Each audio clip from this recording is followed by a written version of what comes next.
Hello and welcome to Minter Dialogue, episode number 461. My name is Minter Dial and I'm your host for this podcast, a proud member of the Evergreen Podcast Network. For more information or to check out other shows on the Evergreen Network, please visit evergreenpodcast.com. So this week's interview is with John Jeffcock. John is founder and CEO of Winmark, an EdTech business that includes 16 C-suite networks with 700 multinationals across 18 countries. He's also a decorated former captain in the British Army. In this conversation with John, we discuss his recently published book, The Sweet Spot: Reaching, Leading, and Delivering the C-Suite. We discuss his work at Winmark, how being an officer in the Army informed his leadership style, what defines success for him, the profound importance of governance, ethical frameworks, purpose, and much more. You'll find all the show notes on minterdial.com. Please do consider to drop in your rating and review, and don't forget to subscribe to catch all the future episodes. Now for the show with John. John Jeffcock, welcome to the Minter Dialogue. You are the CEO and founder of the C-suite network business Winmark, which you started in 1997, and you described it as an EdTech. We're going to get into that.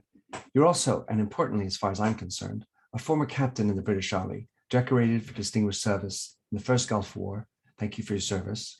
And also for managing the northern cordon around Sarajevo for the UN during the war in Bosnia. That touched me a lot. So I'd like to start off, John, just by asking you, how much did your experience in the British Army help you, to form you, to instruct your leadership style? Okay, that's a good question. I think a couple of ways. I'm very I think in the Army stuff has to work, if that makes sense, and so as a result I have a very practical approach, and I want to understand. I want to understand how things work, and I want to do things in an open, honest way. And I also think that one of the things you have in the military is everyone has to be able to do everyone else's job, and so you train to a high standard, and then let them free on the ground. So I think that very much plays in. I think also in the military you have to have extraordinary tenacity, and so and if you're a founder, you go through tough times. I've remortgaged the house twice. I put the payroll on my credit card once, but a long time ago, and so I think if I hadn't had that level of resilience, I may have given up a long time ago, which would have been a mistake. So I'd say a combination of tenacity, practical approach, and also probably just straightforward planning. I remember when I did my MBA, I found quite a few things quite hard, because I found things like performance-related pay really hard to understand, because I thought, why weren't they doing that in the first place? Why do you have to give them commission for them to work hard? I couldn't understand that as a concept.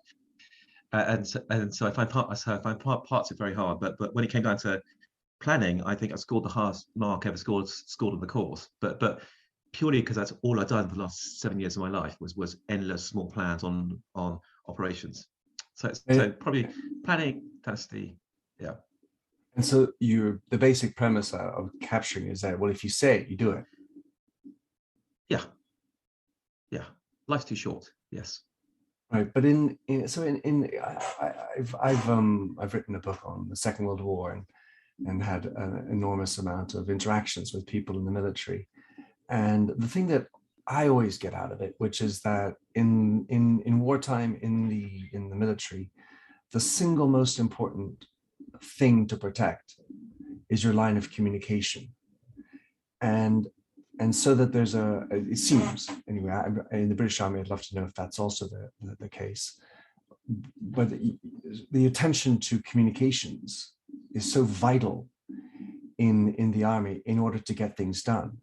And I feel it somewhat similar in the issue of business. If your communication lines aren't clear and the messages that are within aren't clear, things go wobbly.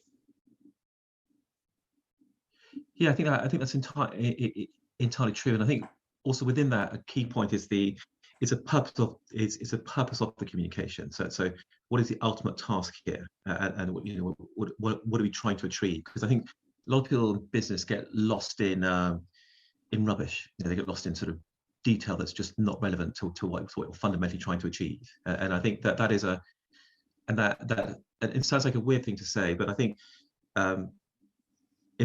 in poetry you have to cut to the chase. In that sense, you can't have spare words. And I think in the same way that in business, it's useful if you just cut to the chase. This is fundamentally what we're trying to do. That's a nice thing to do, but is it going to progress us in any way on the journey? And so I take my it's like a weird thing to say. I take my children up a mountain in Austria. My wife is Austrian, so and part of getting a mobile phone, they had to climb this mountain. Part of one of the criteria they had to meet, and within that, the day before they packed their rucksack. They packed the rucksack, and I had to sort of unpack the whole thing, lie it out on the table, pull out the Barbie dolls. That's all the rubbish to take with you, because it's just not needed on the journey. So I think there is a point on the communication that it's keeping people focused on what you're fundamentally trying to achieve and repeating it and making sure they're clear about the task at hand. Yes. Yeah. So I would entirely support that.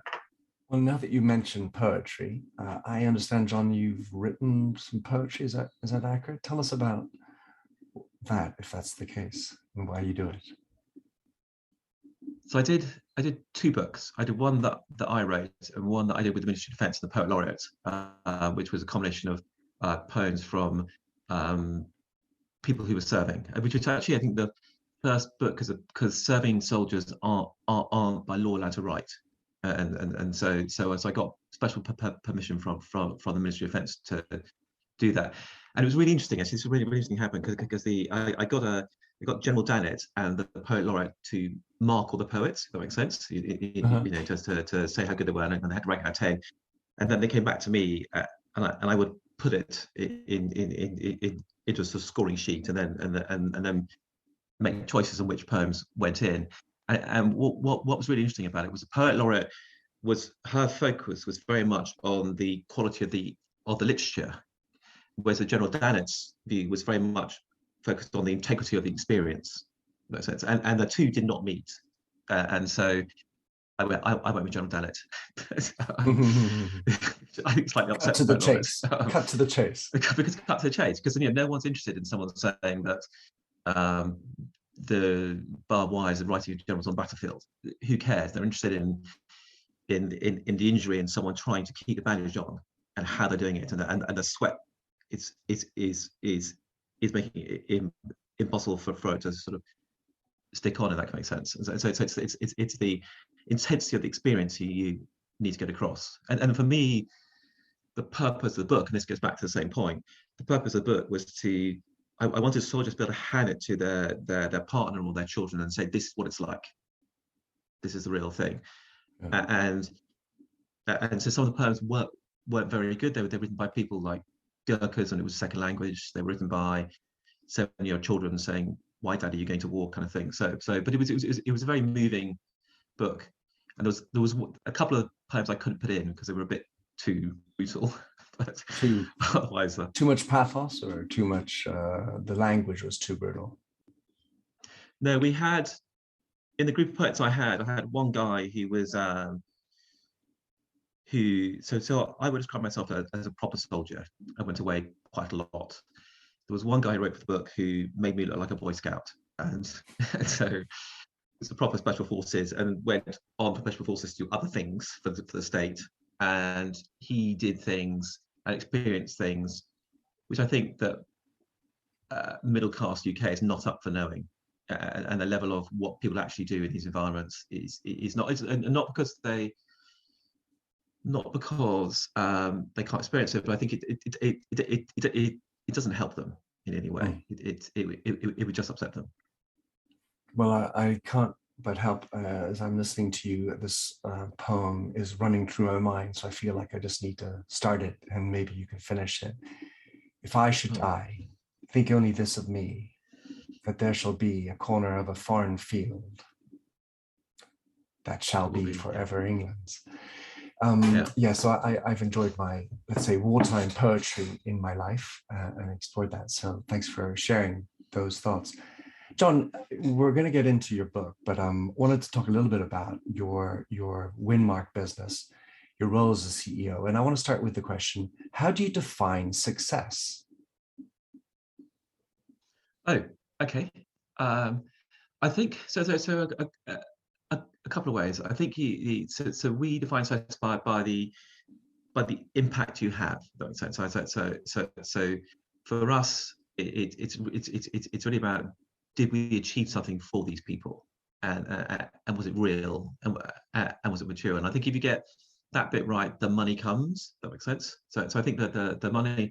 I think my finance directors always thought we were a bit of a charity, which I got trouble. The advantage of making money though in a company, which is really important, is it gives you confidence to do stuff. So if you make money as a company, you're able to invest in stuff. You're able to experiment more. You're able to do all those great things.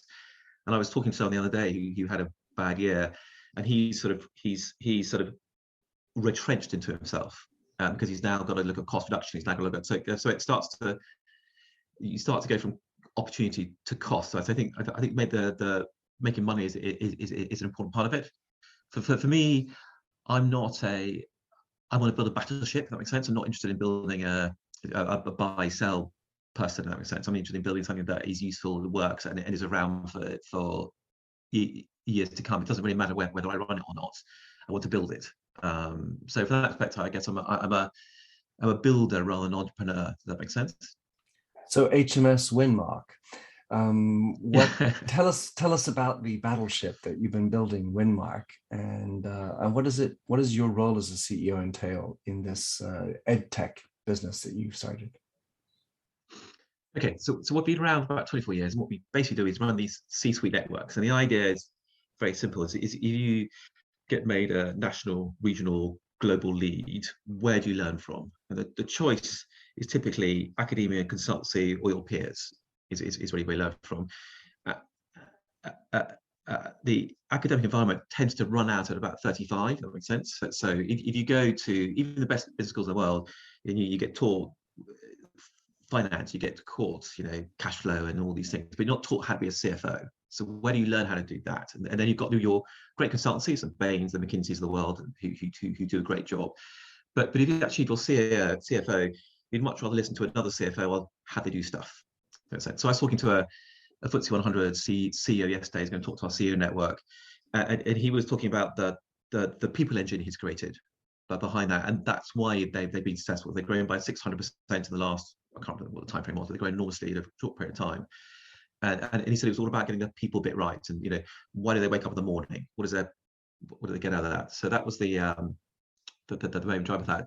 So the idea is that pulls people to get together to share how to do stuff. So it's not theory, it's not it's practice examples of how to do stuff. And with that, we try and get content off them and all sorts of stuff. And it works really well. We also feed in. I think it's quite interesting. The top level consultancies really like what we do. So the McKinsey world and Bain and Co like what we do, because in a way we make their buyers better. If that makes sense. Whereas if you're a consultant, you've got quite a shallow depth of knowledge, you hate us, because we'll just introduce an HR director, another HR director who's just done it, and there's no need to meet you. And so there is a so from one perspective we're very well liked, another perspective where we're not very liked, because we can eliminate the need for a consultancy from that perspective. You raise the playing field. Yeah. And what happened? So we were running all these face-to-face meetings. We were running about 200 a year face-to-face, so about 20 people, and someone signing up and saying, "This is what I've done," and they asked a lot of questions. And when COVID hit, you had to obviously stop that. Go overnight, and we flipped to not Zoom, went somewhere else, and then everyone ended up going to Zoom. So had to flip to Zoom after that. It was slightly dull. We got our first bet was wrong. So we went to Zoom, and the cool thing about that was you could suddenly expand globally. So actually, you could have we had a fantastic session where we had Inmarsat in the UK talking. We had Volvo Financial Services, which is based in Delaware in the US, and it was all being chaired by a guy in Barclays who's based in Kenya. And so you can run these global events, which is quite exciting, and that brings in, I think, a couple of new dynamics of the world. So we were looking at the best people in the UK. We can now get the best people in the world to talk, to share, which is really good.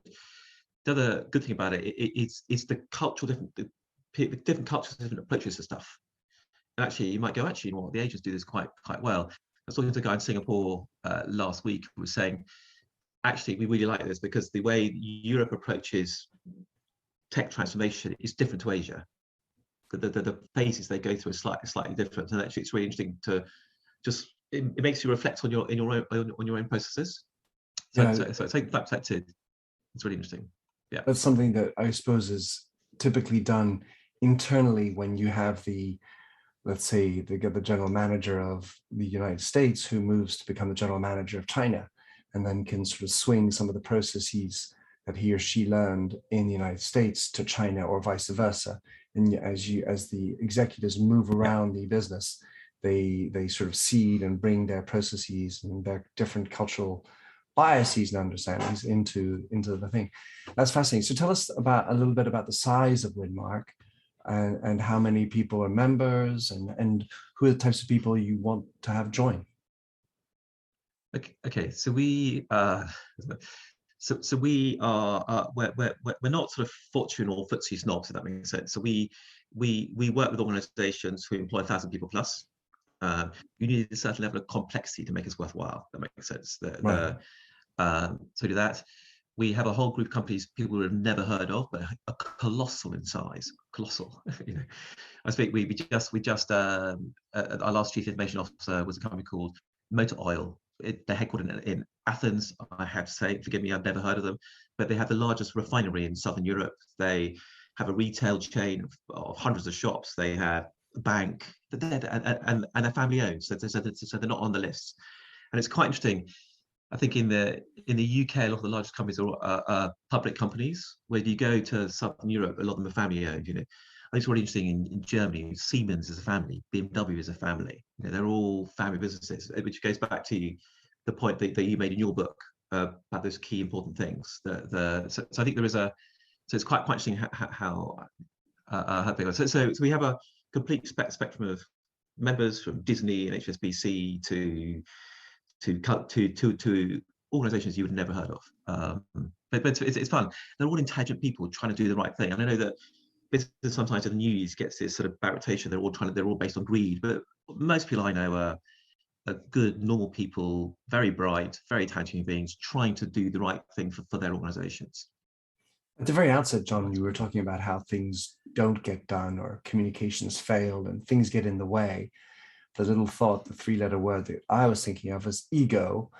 The other thing, which probably is related to ego, which I would hear about a lot, is, well, not invented here syndrome, and the types of challenges of incorporating best practices from somewhere else, or ideas done elsewhere as well. That couldn't be done here. Or, well, you're a publicly traded company. It's very different for me. I can do this because I'm privately owned, or vice versa. And those types of barriers to openness, to exchange and learn from others, is that something that you run across? And how does one deflect that or get through it? So that's quite an interesting point. Sounds like a weird response to that, but I think you were mentioning earlier about the Second World War and how you've done some writing in that space. One of the things you find in war is peacetime soldiers don't very often make the best wartime soldiers, and actually it's school teachers who take over and who become the officers and win the battles, kind of thing in the end. And I think that COVID's had the same impact. I think COVID's been quite a big clean out, because you've had to innovate extraordinarly quickly. We had the senior partner of McKinsey's Bay Area in terms of going come talk to our members, and so one of the things that I thought she said two really cool things, which were really interesting. The first thing that was that CEOs should have a to-be list as well as a to-do list. So who am I going to be in this meeting? Am I the top negotiator? Am I the motivator? What am I going? Which also, one of the things we've learned from COVID is that we can make big moves fast, really big moves really fast. And so we had to give you sort of a working example of that. We had the chief procurement officer of Sainsbury's, which I think his budget is 4 billion a year, kind of thing. So a massive budget, and they own Argos. and they had to shut Argos down completely, but they shifted the entire Argos staff across to Sainsbury's, because Sainsbury's needed stewards to let people into the shop and to manage during COVID. They did that over a weekend. Wow. So 48 hours later, they shifted an entire company staff into entirely new roles, entirely different sites over a weekend. And I think people learned at the COVID that they can move really, really fast. They also learned that not everyone's good at that. And I think there was a big, certainly we saw in the private equity organizations that quite a lot of CEOs got moved on. So there was a bit of a cleaning out. So I think you're right. There is that innovation communication bit. I think there has been a change on that. I think the diversity bit coming through is a really important part of that, because the diversity does lead to innovation, because you get different mindsets approaching things a different way. It's quite interesting if you look at all the sort of psychology theory. Men, for example, tend to take, if the pressure increases, they tend to take more risk, whereas women tend to do the opposite. I mean, obviously that's a huge generalization, but therefore having that balance in a boardroom or an exec team is really important. And so therefore you get a different approach. So I think that it is getting better, is my positive hope for the world. That's great. Well, I mean, certainly being able to talk with people who are operating in different parts of the world, doing different things in different industries, as long as you have the mindset that's curious and you can get rid of the ego in the listening, then you have great opportunities. And same goes for diverse diverse perspectives, whether that's visible or not. Being able to have diversity of opinion in the boardroom is so vital. So let's now talk about your book. I thought your book, John, was really a masterpiece, in that it made me stop, think, write, underline, cogitate just endlessly, because it really is very rich. So it's called the Sweet Spot: Reaching, Leading, and Delivering the C-Suite. So first question, it's just a setup. Your O in spot is red. Why is that? I guess that for us is a sweet itself. In Hamilton, they talk about you have to be in the room where it happens, and for me, the O is in a way the boardroom table. It's a room where it's a room where it happens. So the whole book is about getting people into the room where it happens. I guess that's fun, because I thought it was going to be the officer, the CEO. You do break down the chief, the executive, and the officer element, and perhaps at some level those are the same things. But anyway, that was what I read into it. Okay. The great thing about these things is they can read in different ways. I remember when we first formed Winmark, so someone said in our marketing director group network, "Does that stand for winning marketing?" And I went, yes, of course it does. I've never heard of that before. so I'm very happy people to interpret that however they want, as long as it's good. Exactly. Well, I like to see the symbols, and that's one of the things that I like to try to bring to leadership, is to open yourself to the signals and symbols that are out there.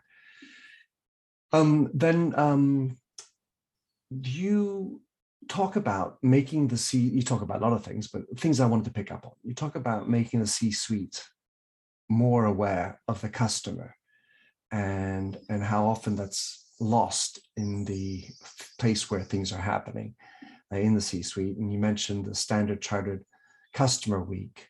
Talk us through how important it is, and what can boards and C-suites do to re-inject the customer into that conversation. I think it's a very simple answer to that. I think the answer is talk to them. And I think that sounds like a very thing, but I always remember we had Justin King come and talk to our CEO network, and he turned around and said, "I don't get this lonely CEO thing." He said, "I've got 30,000 employees who all love me. How can I possibly be lonely? If I'm lonely, there must be something wrong with me." And the customer thing is quite simple. Go and talk to them. And I think it's also really important that the top echelon don't stop doing that. And you always need to put a meeting in the diary every week. I'm going to talk to a customer, go on the shop floor, ask the question.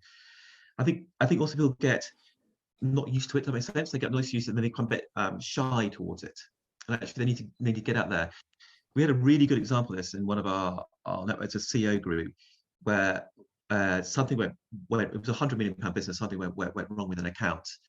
And the CFO with the client side turned around and said, actually, do you know what? Let's use someone else. And the CEO thought, oh, I need to engage here, and went to ring up the CFO and said, can I talk to you? And the CFO said, if you cared, you'd have called me 6 months ago. You clearly don't when we're moving supplier. And it was a big account. And the CEO sat back and just thought, put his sort of hands in his head, said, I don't know any of our core customers. I just don't know them. And if I have to intervene, I have no traction on them.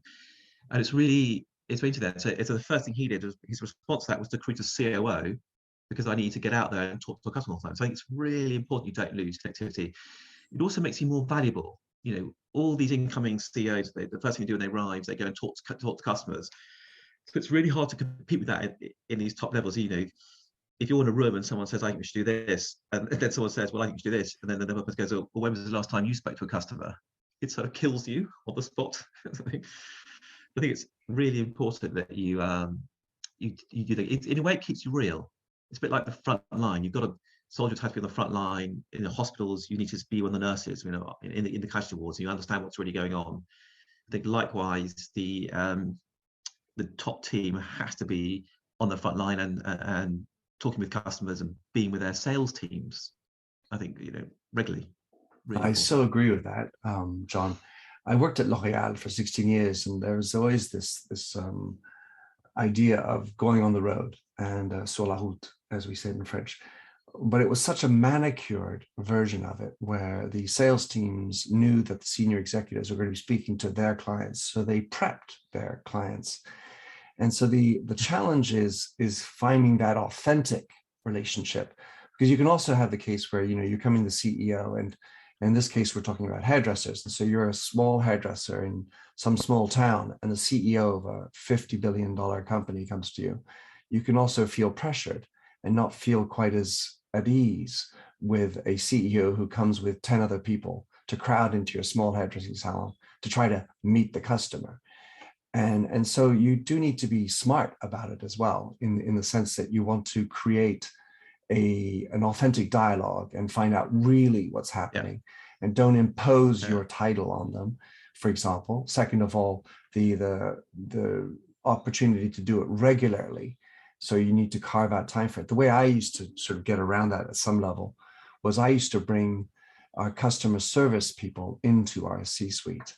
So once I had the head of customer service part of my C-suite, which I thought was the person who then had, in her case, a woman, in her seat, she was representing the customers ipso facto. And usually the customer service group is some sort of sub-wing of some other department, oftentimes offsite, if not outsourced. And so this whole relationship with the customer for me was so important. And how do you sensitize the CFO, the operations manager who's worried about how many units are going down the factory line, when this, it all ends up in the customer's hands, but that seems so far away from my preoccupation because I don't have enough people on my staff. My efficiencies aren't where they need to be, and we get fog bombed by all these other things, and the poor old customer oftentimes gets pushed aside. Exactly. So I could agree with that more. So I want to talk about governance. It is obviously a really important part for you, and I also think it is for me. And as you say, it's not exactly the sexiest part of the whole story, but I absolutely appreciated how much importance you gave to it.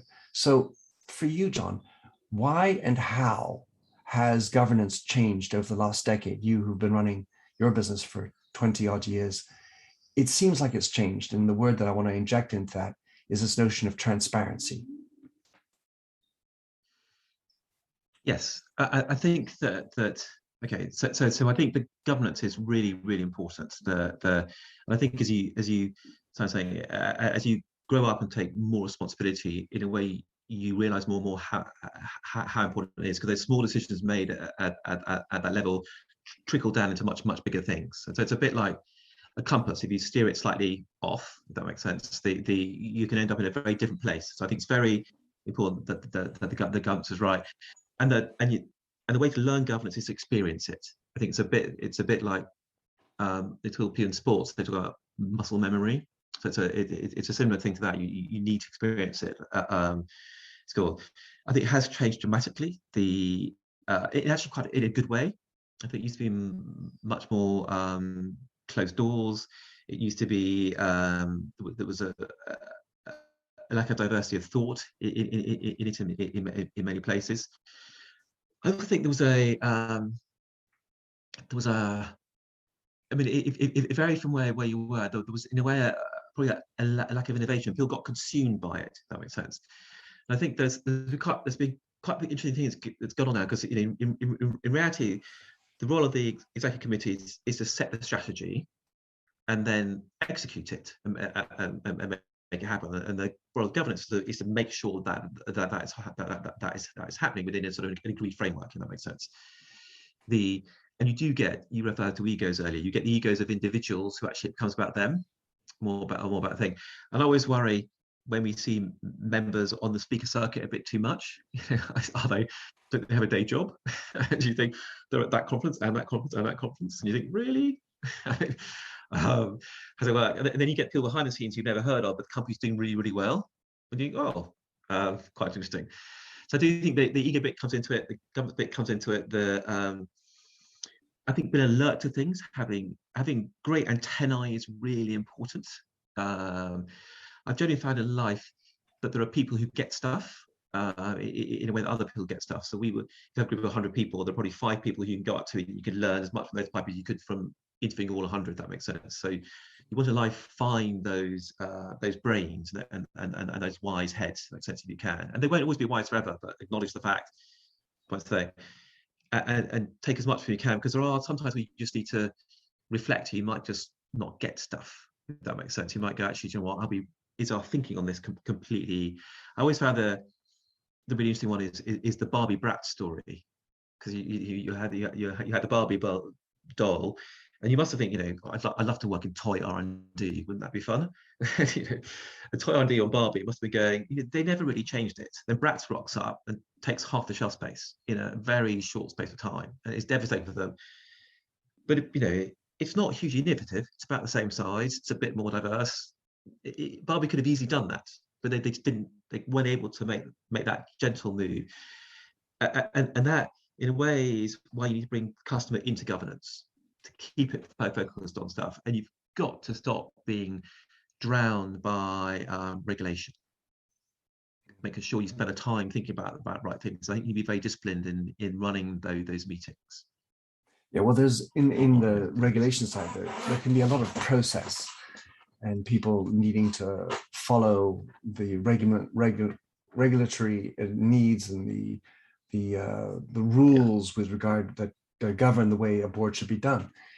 I have two areas that I think it would be interesting to explore. One is the ethics framework. You talked about framework just before. How do you see the ethical line being drawn up in boards and C-suites these days? Okay. So some people think the role of the general counsel, chief legal officer, is in a way the chief ethics officer. I don't agree with that. I think the CEO is the chief ethics officer. We had a lovely example of this, which I thought illustrates it very well. As we had Airbnb, we had the general counsel of Airbnb was made the chief ethics officer, which is I think one of the first people in the world to get the title, kind of thing. And they had an issue on people who had rooms, not giving those rooms to people of color, which is a really bad issue. And so the lawyer sits back and reflects upon this in terms of what legal rights do we have over those homeowners? What can we do? Can they do that? What legal rights has? And goes up to the CEO, presents, this is our legal position on this, and the CEO goes, I don't care if they're saying that, we don't work with them. Full stop. End of story. I don't care if we lose half our homes. That is the ethical line we run, because the whole purpose of MB is to give people access to these people. And it's not about giving some people access to people, it's everybody. That's our purpose. And so we don't So we just stopped working with them. So I think that role needs to be owned by the CEO. I think it's really important that, again, this goes back, you don't get lost in a mud of ethics and regulation. Actually, what is the right thing to do? And I think people are held to account on that. I think sometimes they're held to account in a bit of a tough way. If that makes sense. I think sometimes it can be unfair. I know a media company that recently went under because one of the founder was accused of something. Did it happen? No one knows, but the company's now got bust. It was a 30-year-old company, employed a couple hundred people. So I think you've got to be quite careful on it. But I do think the CEO has to own the ethics and set the standards. Sadly, our politicians don't do the same thing. Mm-hmm. But if holding people accountable to those ethics and having that hard line, I think that really goes back to the sentence you made earlier, which is you have to experience governance. Because when you are in that moment where someone crosses the line and you're in the CEO and you're trying to get this other detail or item on the agenda covered, but you have to break. You have to know to break to address that issue. Hey, dude, that was not what we consider the right thing to do in our company. And you have to be able to tell that story then and there, which may not be a pleasant thing. It's not helping with your efficiencies and your effectiveness, but you need to know when to do that, when not to do it. And then if you don't do it on the moment, well, A, you're not addressing everybody, and B, you may forget to do it afterwards. So if those are things that are examples of living governance. Would you agree? Yes, you need to call it out. If you're not happy, you need to call it out. So on the spot. One of the things I really enjoyed in your very pragmatic approach, John, was along the question of what is my mission, my vision, my purpose, and my North Star. And you kind of, one fell swoop say, just don't worry about which one you're going to actually focus on. Keep it simple and think about what is the key point. Tell us in your own words, if I'm right, how you think these types of very consultancy words should be dressed in your company. Okay, so I think as an organization now you need a purpose more than a vision, because I also think as organizations become more remote with remote working and 3 days and 2 days a week, whatever you end up having, you need a stronger thing to pull people together and keep people focused. And so a purpose is in a way more powerful. It's a bit like a political party. You need this is what we're trying to do in the world. This is as Steve Jobs would say, this is going to be our dent in the universe. This is what we're fundamentally trying to do. I think if you then give them a vision and mission statement, they can't remember it gets too much. They need that line. They need that line. There was a that very famous line with JFK, wasn't he, when he was walking around NASA and he meets someone who's cleaning the toilets and he says, "What are you doing here?" Instead of trying to put the first man on the moon, he said, "That's what you want." And that is a quick example. Consultants rock up to your office, and the first thing they do is they ask your receptionist, "What's your vision statement?" And they need the line. And if you've got 3 of them, you just lose it. So you need that very concise. This is why we exist in the world. And Simon Sinek talks about that, doesn't he? He talks about it's why, how, what. His golden circle. And it's the why is really important. So I would focus on the why and get everyone focused on that and embed it through. I think you get the why and the values, and you kind of nailed it. The vision and your annual objectives all sort of feeds into that and delivers on that. And there's a way the administration that comes behind it. And I don't down administration. There was a great US general who talks about, which I really like the comment. He said, good generals talk about strategy, great generals talk about admin. And there's a lot to that. So once you set your purpose and you set your thing, it's about corralling and administrating the whole organization to follow that route. And that's where the hard work comes in. That's where really hard work comes in. It is. I mean, you need to be able to say it over and over again in order for it to actually seep into the entire company, because not everyone gets to hear you. And back to the communications line. And it makes me think also about the British Army and how in wartime, there does seem to be generally a clear purpose. We've got to beat them.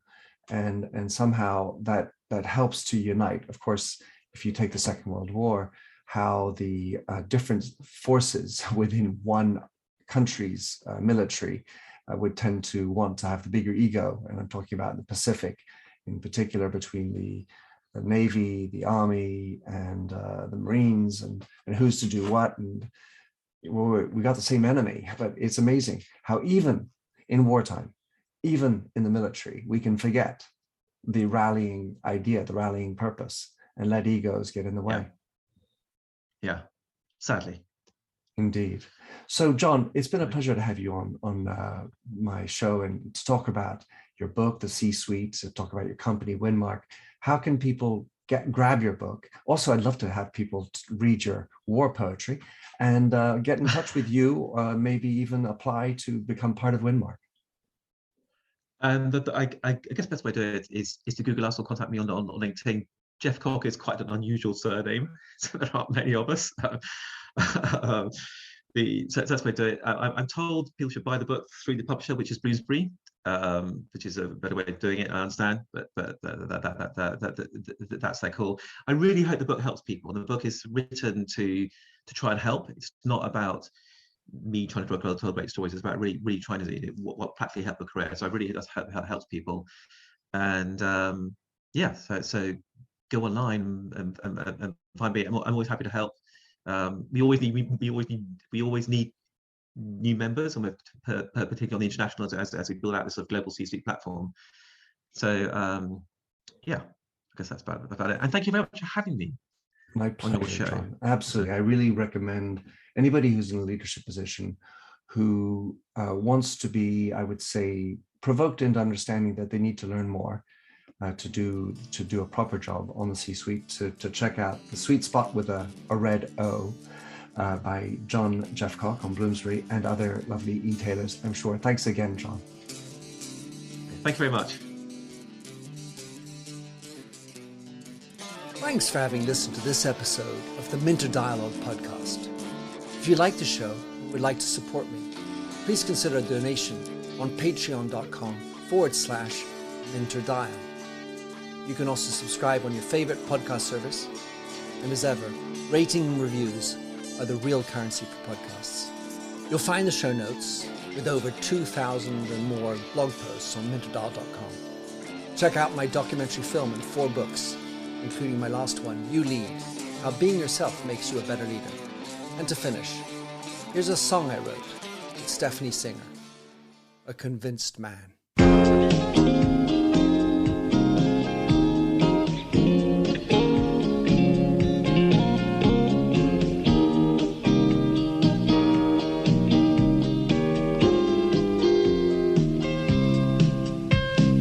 I like the feel of a stranger tucked around me, precipitating the danger to feel free.